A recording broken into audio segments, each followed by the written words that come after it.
Well, hello. Welcome to Orchid Bloom's podcast.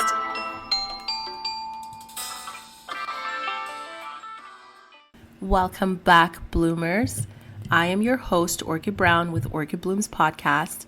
You can find me on TikTok, Blue Skies, at Orchid I Brown. Today's episode will be on the cost of choosing the wrong person. And that also includes the wrong people.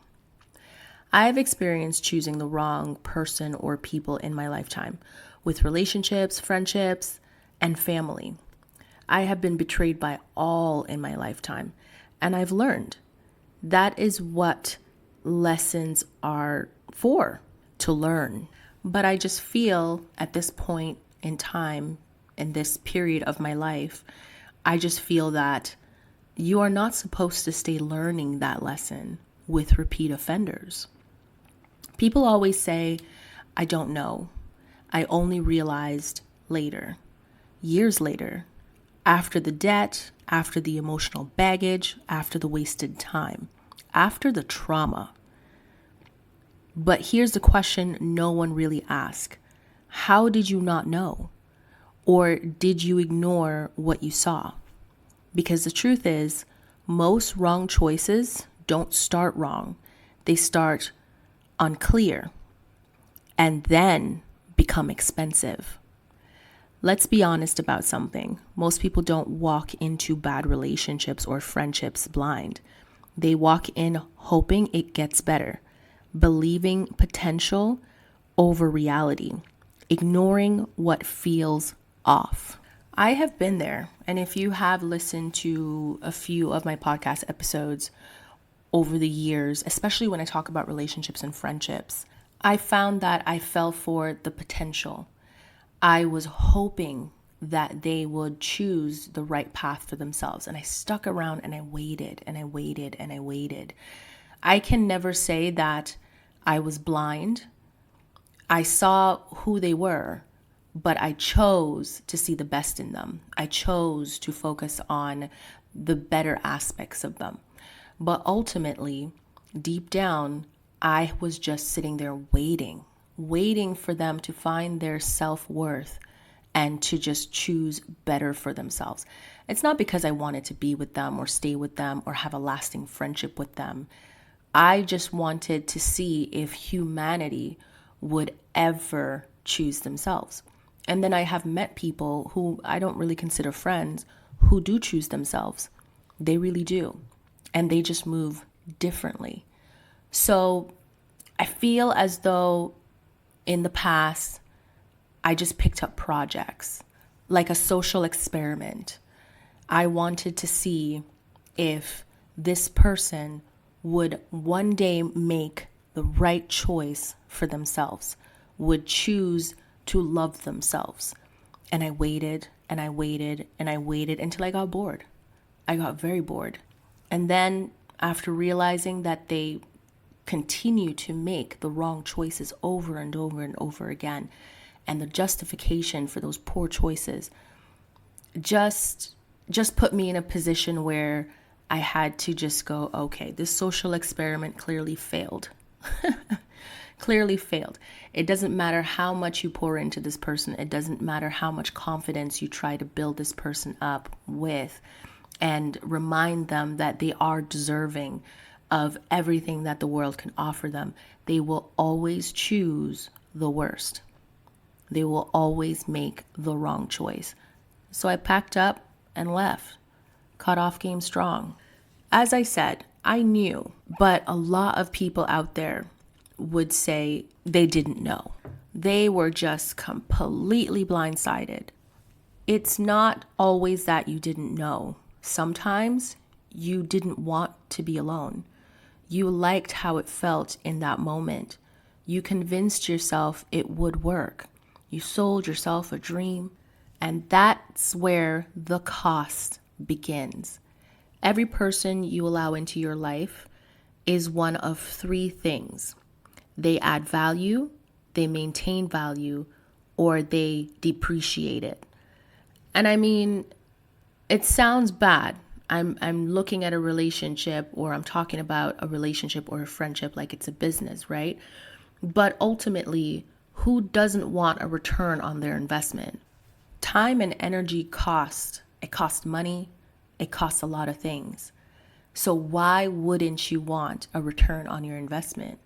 You are pouring so much belief in this person or these groups of people, and they continually turn around and do not provide a return on investment. I'm not talking about them turning around and pouring into you.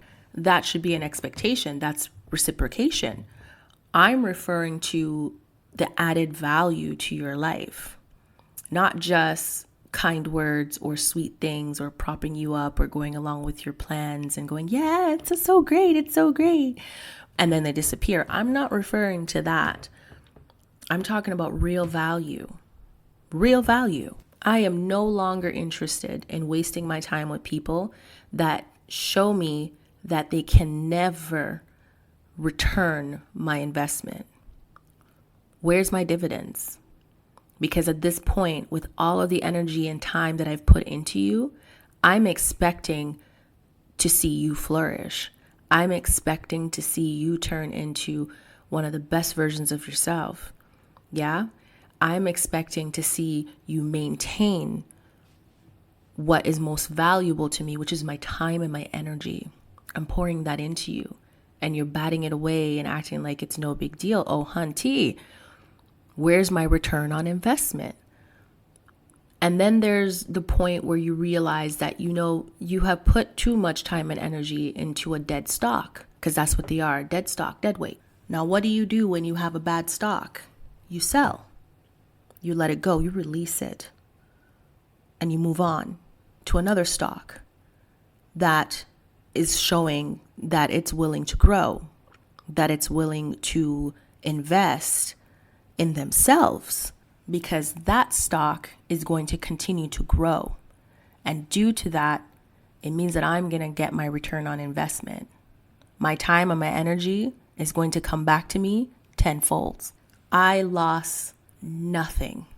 And it sucks that I'm looking at friendships and relationships like this, and I'm looking at family members like this. I am. Because in the real world, where we are right now, nobody has time to put themselves in a situation where they're going to be depreciated, constantly pouring into people or just one person or family members. Nobody want to do that. There's a reason why you see in the media, families falling out with these famous people. One of them finally made it big and they're making good money. And then you have that family member who's trying to drag them. They have that best friend who's all of a sudden showing that they were jealous the whole time and they want what you have, or if they had it, they could have done better with it. That's depreciation. That right there is depreciation. It means after all of your hard work, these people are turning around and acting like you were nothing without them. That the reason why you had that is because of them. Yeah? There's a cost to choosing the wrong person. There is no neutral. And this is where people get it wrong. They don't elevate people based on impact. They elevate based on chemistry, comfort, attention. But none of these guarantee value. You can have chemistry with someone who will drain you. You can feel comfortable with someone who will hold you back. That's how liabilities feel in the beginning. Good. It feels good. Now, how to identify early? And this was a question that was asked of me this week. Actually, no, Sunday. Yeah. Monday. One of these days. It was one of them. I have no concept of time. How to identify early?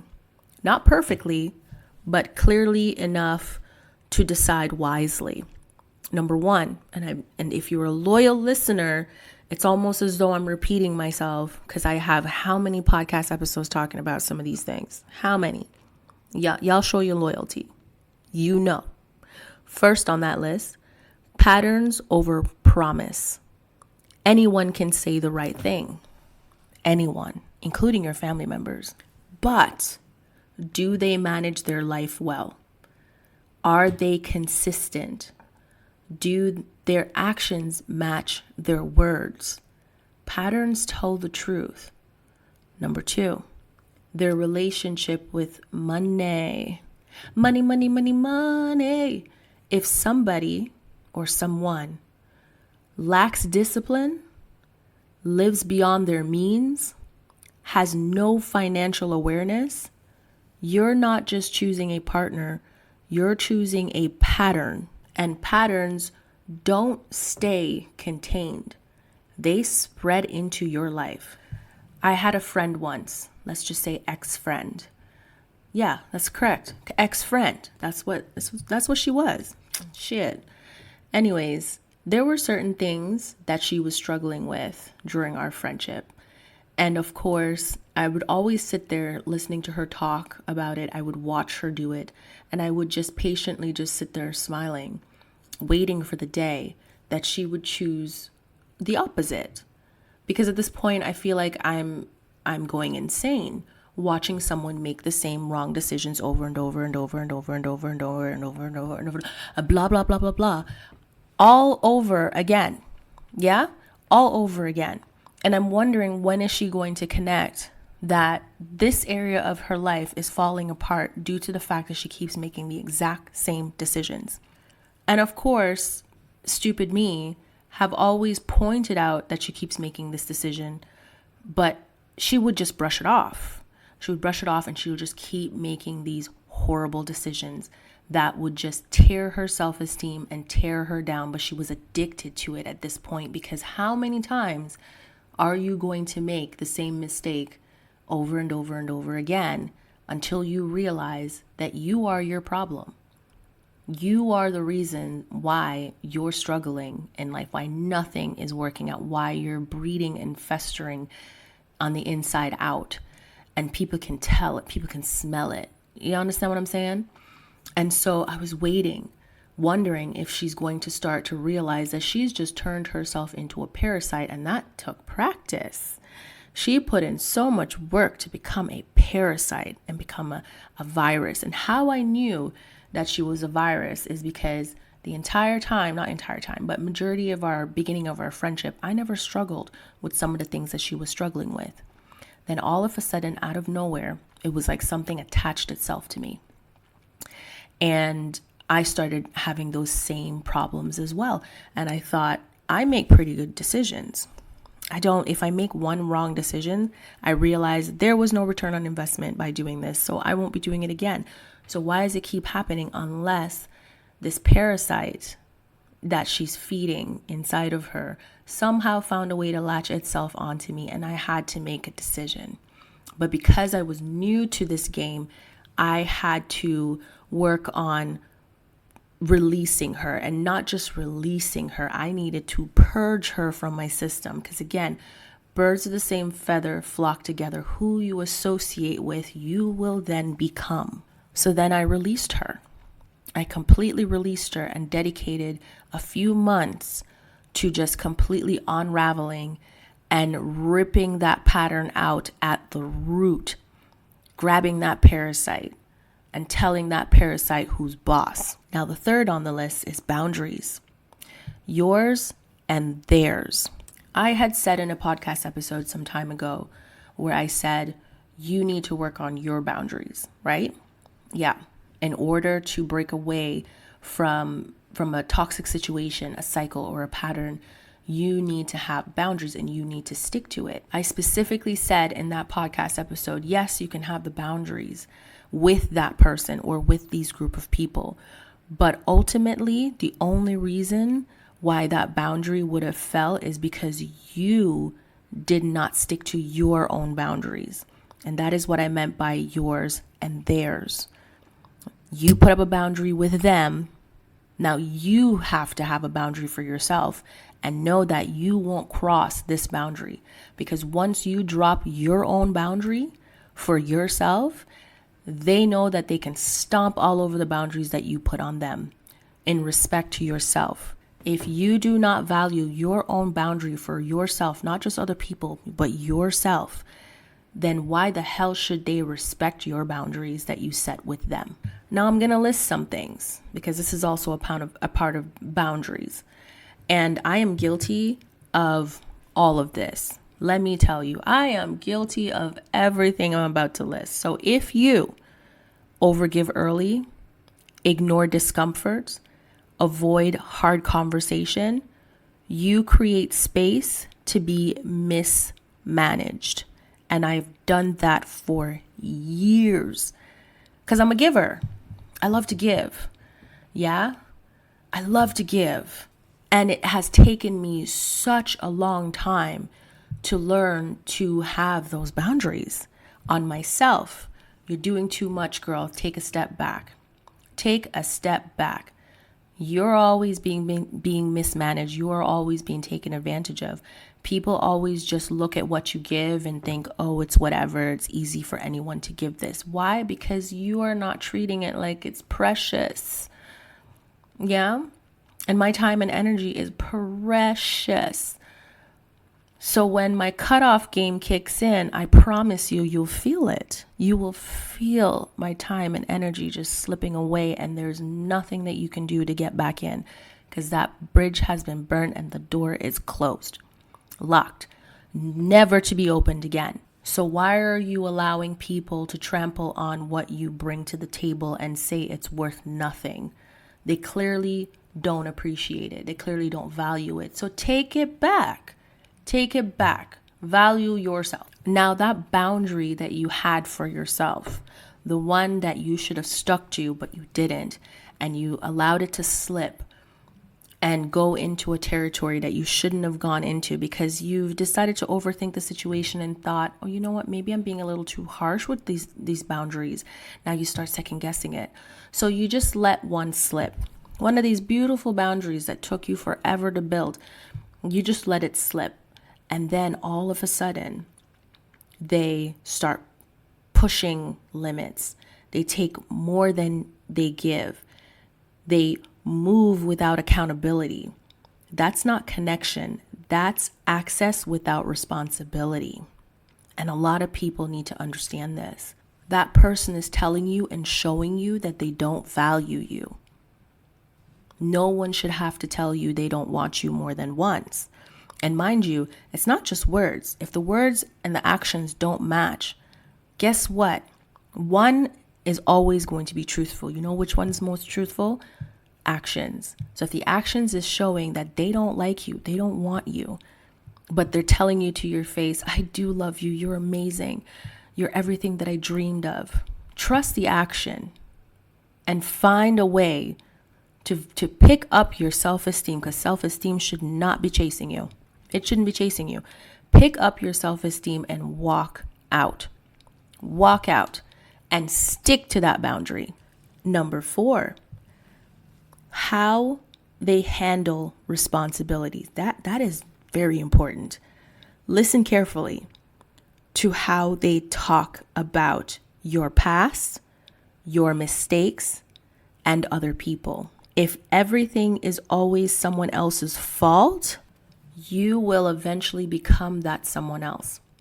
And trust me, I always listen to the way people talk about me, to my face, behind my back. It tells me everything about you. It tells me what you're insecure about. It tells me all of your patterns. It tells me you're jealous of me. It tells me you envy me. All of these things I take into consideration in my decisions when it comes to choosing a person. Number 5, how you feel mentally, not emotionally. Not do I like them? Yeah? A lot of people like to ask themselves that question, do I like them? But what you should be asking is, do I feel clear or confused? Grounded or anxious? Aligned or uncertain? Confusion is often your first warning sign. And I say this with love, but I need you to confuse your ass out of that situation. Confuse your ass out of that situation. Oops, you went through a door. Oh, you locked the door. I am so confused. Oh, I'm gone. You who? You who? I don't remember you. Do I even know you? Confuse yourself right out of their life.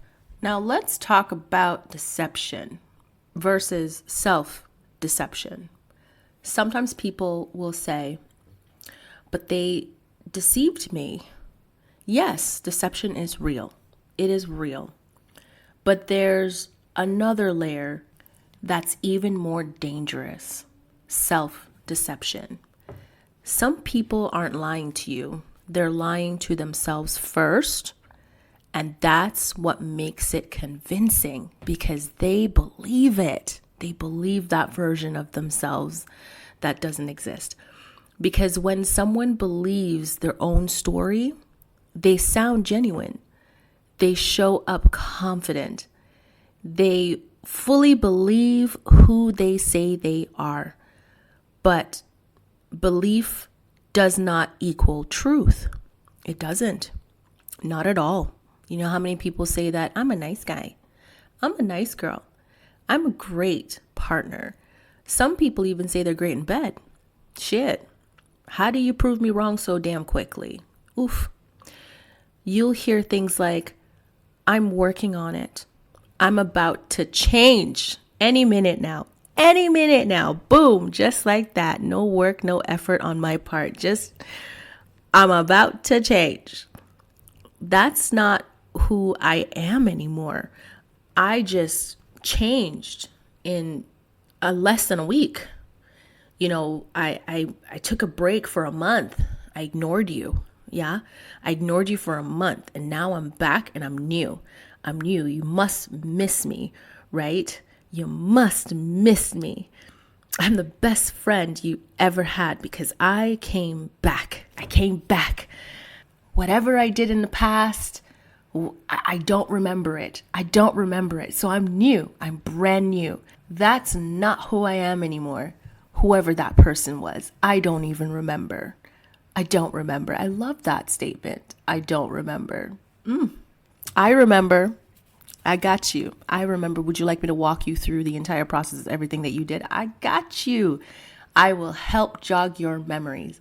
And then you can say, that's not who I am anymore. And they might mean it in that moment, but meaning something and living it consistently are not the same thing. Now, why do people fall for it? Because I fell for it before, or did I? People don't just fall for others. They fall for potential, the idea of who someone could be, not who they are, could be. If you just put them on the right path, they could finally become the potential that you see in them. And of course, my personal favorite, words that match what they want. Words that match what you want to hear. And a lot of people will come to you and tell you what you want to hear. Have you ever been satisfied? Do you ever notice that time would pass and you are completely disappointed because their words don't match their action? They just told you what you wanted to hear. And when someone believes their own illusion, and yes, they lie to themselves and then they lie to you. It's an illusion. It's deception. It becomes easier for you to believe it too, because that's what you want to hear. That's how the trap works.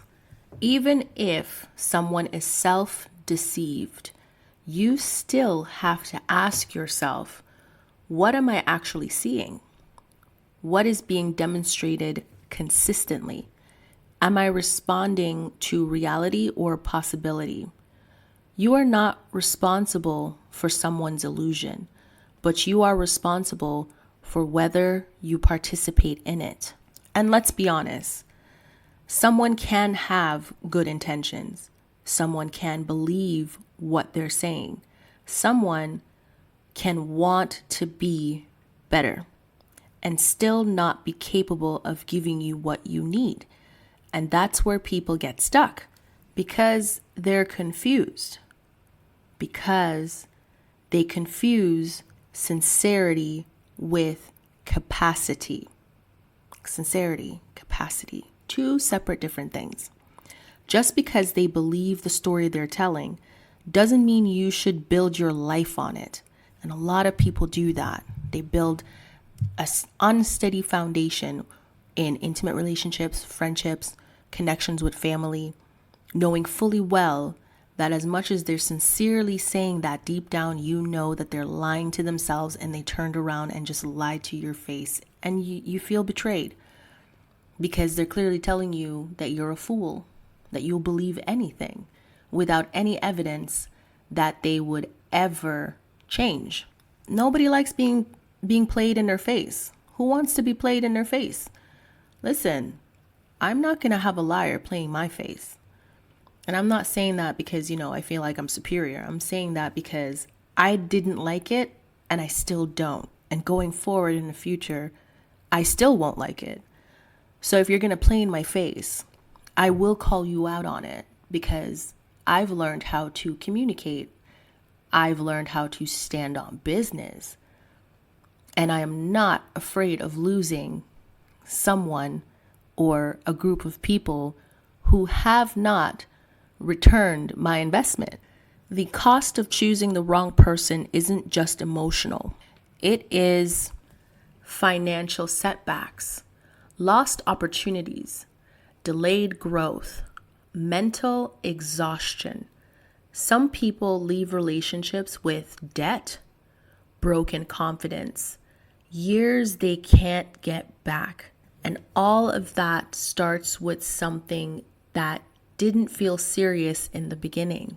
Oh, it's just a friendship. Oh, we're just getting to know each other. We're just friends. We're entering in this relationship with these expectations and we're talking and we both seem to be on the same page. And then you're slowly bleeding out and just not noticing. Again, this doesn't just apply to romantic relationships. Sometimes it's your circle. People who give advice based on fear, and you should, at this point, have the discernment to be able to check if an advice that is being given to you is from a place of fear or it's from a place of love. And then there's the project their limitation. And you've heard this in many podcast episodes before where family members had projected their limitations onto me.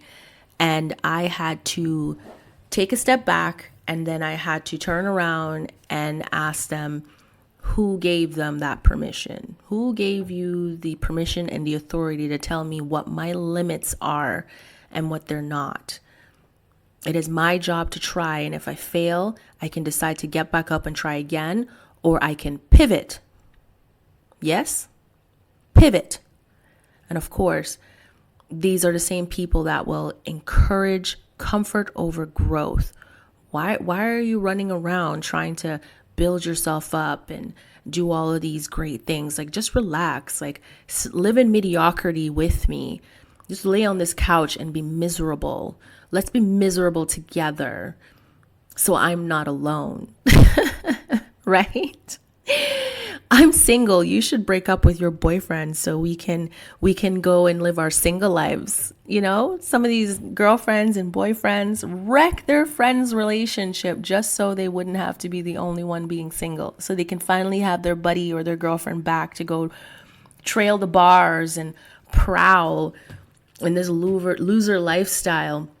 And because you weren't paying attention, because you weren't noticing that your relationship was falling apart, because that friend was speaking death, literal death into your relationship. And then when it's over, you still haven't figured out that this person was trying to destroy what you had. And I mean, if you go on TikTok, you even see TikToks where people are talking about their best friends stealing their man. Girl, they wanted what you had. They were never your friend. They were jealous. They were envious. They wanted what you had. They wanted your star. They wanted that bright light that's inside of you. And they were willing to do anything to turn that light off and literally walk in your skin, your shoes, and say, this is my life now. I'm the special one. Please, people, please. There's a cost to choosing the wrong person. You can lose opportunities because you listen to the wrong voice. Not everyone close to you is qualified to guide you, especially if most of them haven't even done anything for themselves. Now, we've normalized saying it was a lesson. And I mean, honestly, it's true. Majority of the things that I've gone through in my lifetime was a lesson. But did I have to stay in it? No. No, I learned. I grew. I moved on. But sometimes that's just a way to avoid saying, I ignored the signs. I lack boundaries. I choose comfort over clarity. Yeah, a lot of us do that and we make excuses. We don't want to take any accountability. Lessons are real, but so is accountability. Because if you don't identify your role in the decision, you will repeat it. And as I said, I literally watched this friend,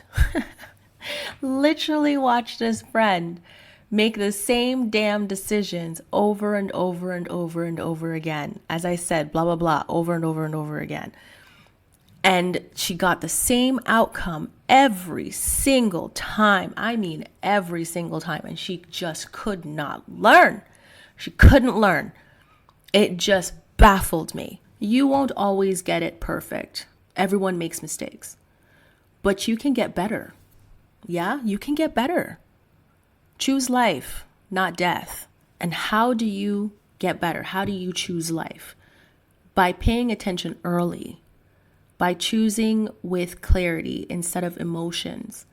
By understanding that every person comes with a cost or a return. Life or death. So the next time you meet someone, don't just ask, do I like them? Personally, do you like them? Does it matter? When your life is falling apart and everything is going wrong, are you still going to sit there and ask yourself, do I like them? Does it matter? The best question you can ask yourself, especially if you're going to give someone a second chance, because I mean, the first chance is where you learned. The second chance is where you need to ask yourself, what will this cost me if I'm wrong? What will this cost me if I'm wrong? Try asking yourself that question. What could you lose? What could you lose? I'm still waiting for my return on investment. Let's start with that. This episode is focused on learning discernment.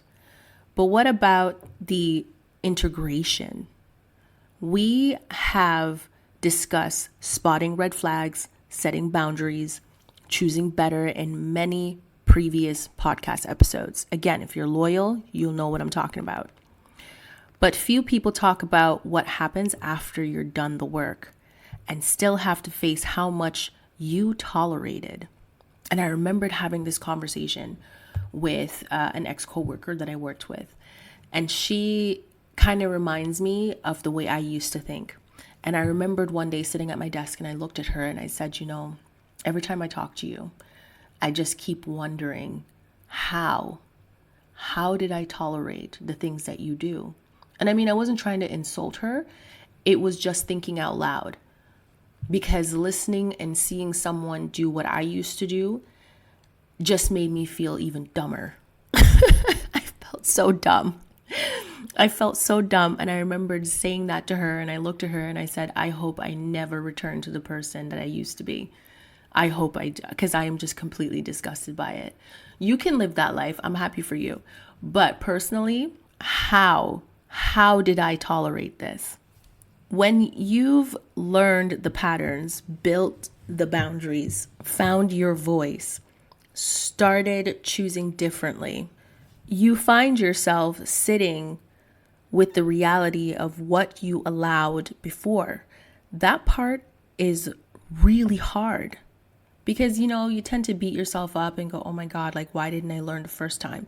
You knew when you gave a second chance to a friend, to an intimate partner, to a family member, you knew that it wasn't going to end well, but you did it anyways.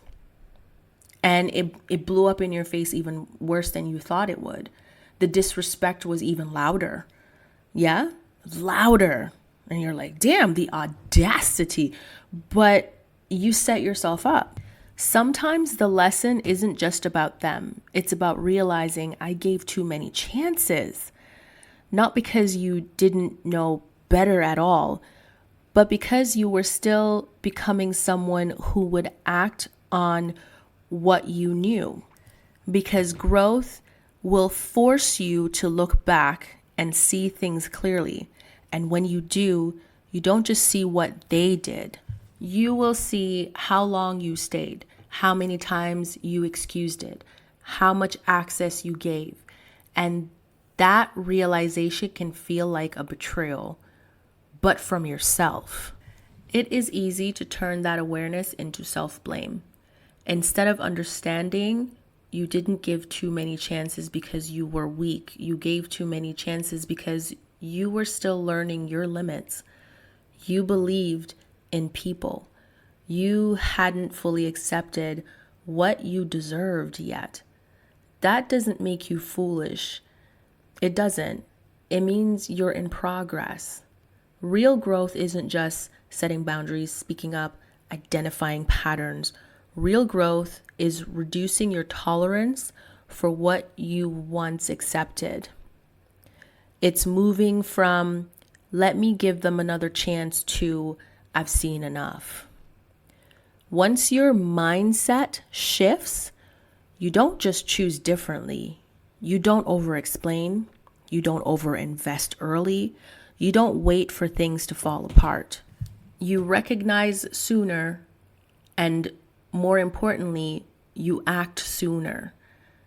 At some point, you have to make peace with your past choices, not by dismissing them or falling into this victim mentality, which a lot of people do. Like, you know the part you played, and yet you want to play a victim as though this person is a magician that just casted this huge illusion over you, and you were just blind. You were walking through this life blind. You know, love is blind. No. Love is not blind. It's a choice. It's a choice. You can't just dismiss what you've experienced as just a lesson, but by understanding. Yes, by understanding. They were a part of the process that got you here. And now your responsibility is not to repeat them. That's the only thing you got to do going forward. Just don't repeat them.